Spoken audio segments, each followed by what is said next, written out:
السلام عليكم ورحمة الله وبركاته. من داخل حديقة 25 يناير عام 2012 و2011 و2010 واليوم أتواجد 2013 في يوم شم النسيم. مجموعة من شباب ملوي الراقي المحترم الواعي الصاعد الواعد، أسأله عما يجيش في صدره من طموحات وأحلام لأهالي مدينة ملوي. وها أنتم ترون على الطبيعة شباب ملوي، شباب واعد، شباب جميل، شباب يحلم بمستقبل مشرق لمدينة ملوي العريقة العظيمة. وسوف أسأل عدد من الشباب عن طموحاتهم وأحلامهم. السلام عليكم. كل سنة وأنتم طيبين. الصحة والسلامة. ما يعني عايز واحد كده بالرأي كده، ماذا تريدون لمدينة ملوي من أحلام وطموحات في هذا يعني، وسوف نبلغها للمسؤولين الذين سوف إن شاء الله يتجاوبون.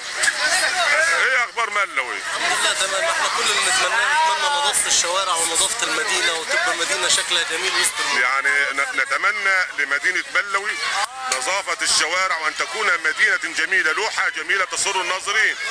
ده رأي أحد المواطنين من مدينة ملوي. والأخ عايزين نريح البنزين والسولار. البنزين ولسه ما زال زحمة وغرق زحمة. وهنا احنا عايزين نحس بالأمان بس. الأمن والأمان. يعني حقيقة مشاهد عديدة من الطموحات والأحلام. وهنا برضو تسهيل قروض للشباب خصوصا الخريجين حديث السن. شباب مشروعات صغيرة. طيب جميلة جدا، وخصوصا ان ملوي ما فيهاش مشاريع ولا فيها مصانع ولا فيها مؤسسات. مكاتب حديدية صدئة موجودة في المؤسسات، صح؟ وهنا برضو اختلف عليا شوية. نظافة الشوارع. وهنا برضو نادي للكورة.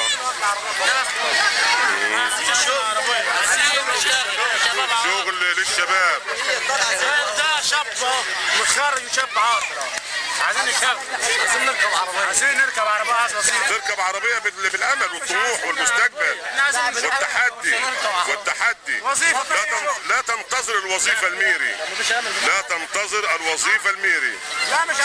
شق طريقك في أي حتة واشتغل. طب عايزين فلوس.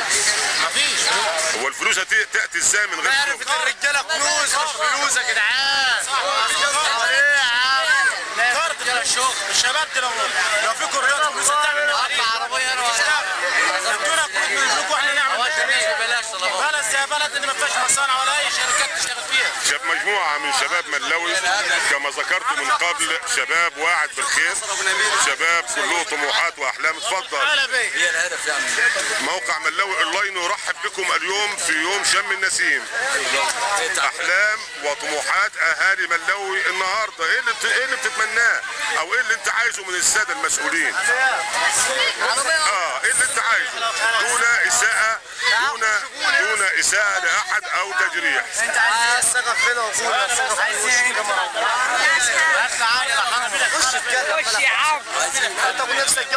الامن والامان.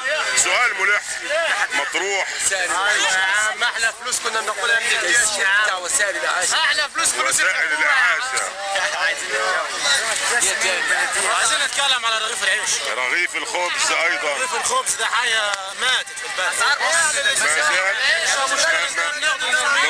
لو سمحت عشان ما يشيلش منه حاجه، خليه زي ما هو. لو سمحت يعني برغم المنظومه زي ما هو باللي بتشوف التلفزيونات وكل حاجه تمسك رغيف العيش ترميه. قاطع في القرارات.